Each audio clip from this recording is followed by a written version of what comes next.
que o seu dia e a sua semana sejam repletos de bênçãos e paz. Sejam muito bem-vindos.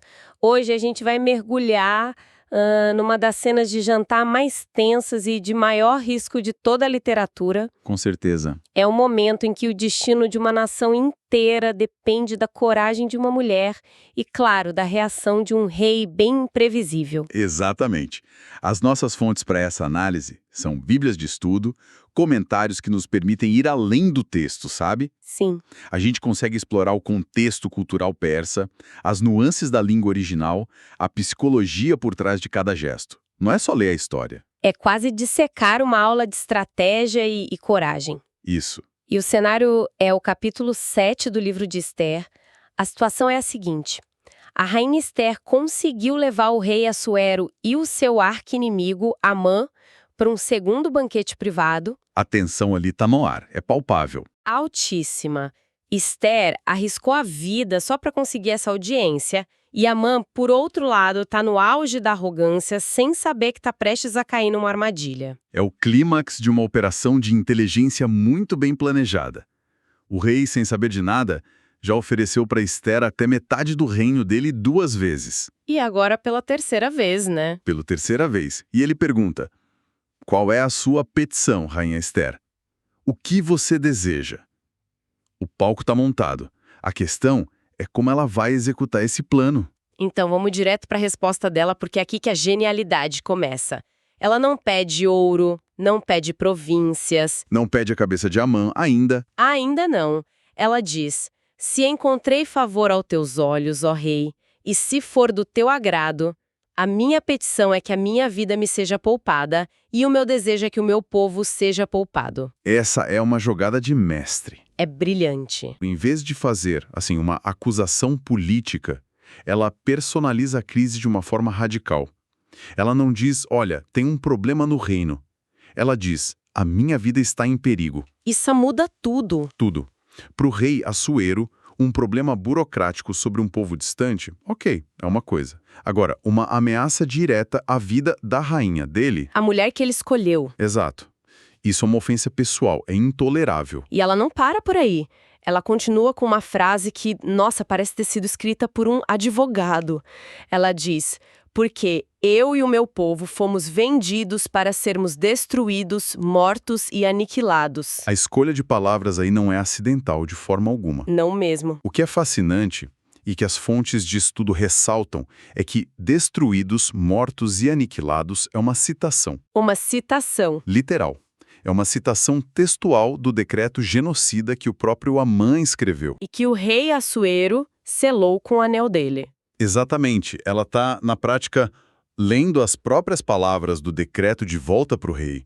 É como mostrar a assinatura num contrato terrível que a pessoa assinou, sem lê-la letras miúdas. Uau, isso é muito poderoso.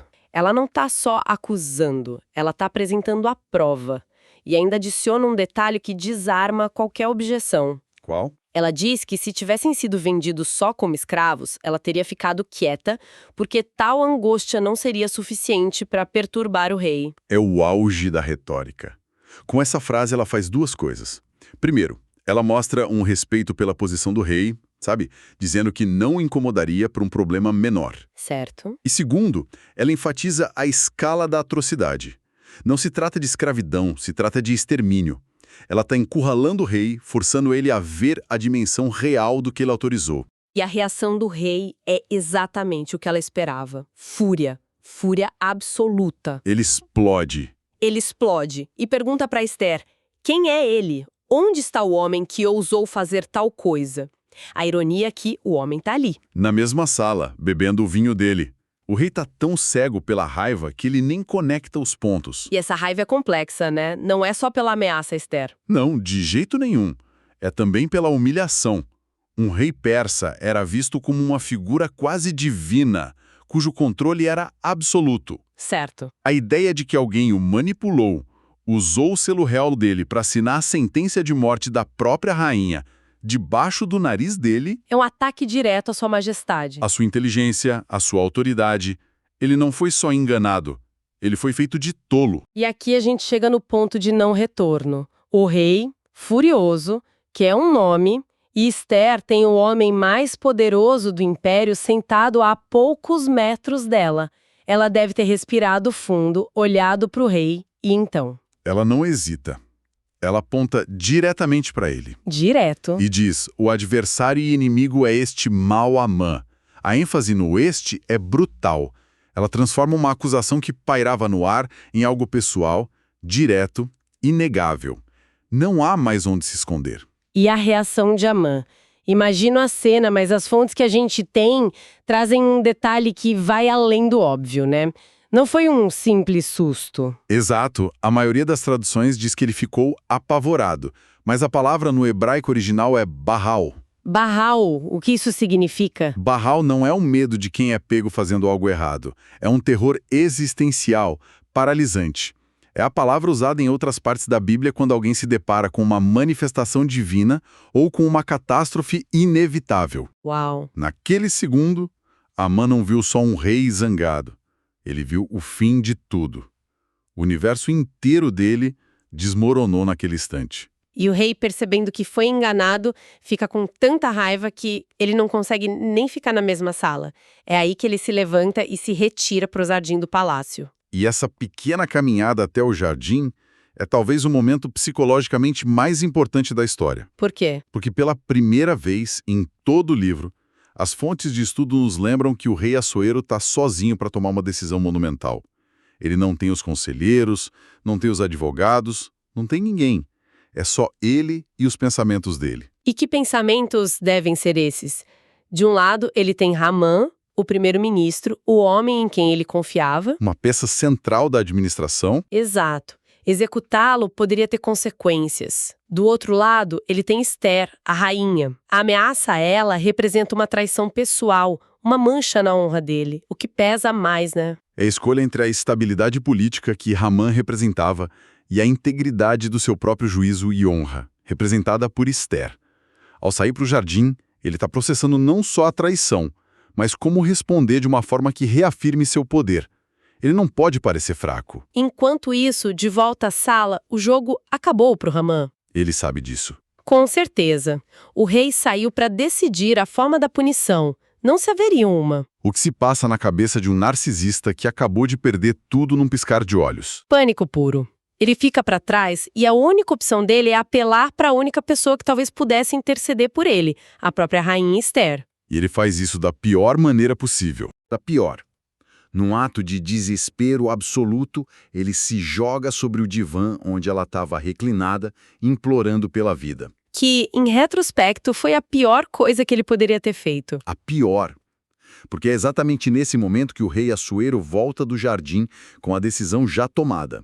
E a cena que ele vê é seu inimigo, recém-exposto, caído sobre o corpo da esposa dele. A interpretação dele é imediata e devastadora. Totalmente. Mas, peraí, a reação do rei não parece um pouco exagerada? Ele vê um homem caído no divã e já conclui que é uma tentativa de agressão? Ele não estaria procurando uma desculpa para selar o destino do Amã de vez? Essa é uma ótima pergunta. É provável que seja uma mistura das duas coisas. A mente do rei já estava envenenada contra Ramã. Ele voltou do jardim procurando confirmar sua decisão de que Ramã era um traidor. E a cena que ele encontra dá a justificativa perfeita. Perfeita. E visualmente chocante. Ele grita. Ele ainda por cima quer violentar a rainha na minha presença, na minha própria casa. Essa acusação, mesmo que equivocada, torna a sentença de morte inevitável e imediata. É a pá de cal. O ato de súplica do Amã foi interpretado como o ato final de traição. Exatamente. E aqui tem uma ironia linguística fantástica que uma das fontes aponta. O verbo hebraico para cair, nafal, é chave. Amã passou a história inteira querendo que Mardoqueu e os judeus caíssem, nafal, e se prostrassem diante dele. E agora? Agora, no momento final, é ele quem literalmente cai, nafal, diante de Esther. A queda que ele planejou para os outros se torna sua própria queda, literal e figurativa. A partir daí, as coisas acontecem numa velocidade impressionante. Assim que o rei grita a acusação, o texto diz que os servos do palácio imediatamente cobriram o rosto de Amã. Isso. E não é só um detalhe, é um procedimento. Um ritual quase. Sim, é um ato simbólico e oficial. Cobrir o rosto de um condenado era um costume antigo. Significava que o julgamento estava encerrado e a sentença de morte era final. Ele não era mais digno de ver o rosto do rei. É o fim da linha para ele. No momento em que cobrem o rosto dele, Amã deixa de existir para a corte. A situação já está resolvida, Amã está condenado, mas a história ainda reserva uma última reviravolta poética. Alguém que estava quieto o tempo todo resolve falar, né? Certo. Um dos eunucos a serviço do rei, chamado Harbona, dá um passo à frente. Ele não opina sobre a culpa de Amã. Ele só fornece uma informação prática e devastadora. O que ele diz? Ele diz: a propósito, majestade, há uma forca de mais de 20 metros de altura que Amã construiu na casa dele. Ele a preparou para Mardoqueu. Aquele mesmo que um dia salvou a vida do rei. Exatamente. Ele não só oferece a arma do crime, por assim dizer, mas também lembra o rei quem era a vítima pretendida: Mardoqueu, o herói fiel. Isso deve ter solidificado a raiva do rei ainda mais. Com certeza. A intervenção de Harbona é o golpe de mestre do destino. Ele oferece ao rei a solução perfeita, imediata, conveniente e, acima de tudo, Poeticamente justa. poeticamente justa. Não precisa construir uma forca, não precisa esperar. A própria ferramenta que Amã criou em sua arrogância está pronta para ser usada contra ele. E a ordem do rei é curta, direta e brutal. Enforquem-no nela, sem hesitação. E o capítulo termina com uma frase simples, mas muito poderosa. E tendo Amã sido enforcado na forca que ele mesmo preparara, o furor do rei se aplacou. É a personificação do que a literatura de sabedoria, como o livro de Provérbios ensina, né? Quem cava uma cova, nela cairá. A queda de Amã não é só uma derrota, é uma autoanulação. O próprio plano dele. A própria arrogância, a própria forca se tornaram os instrumentos da sua destruição.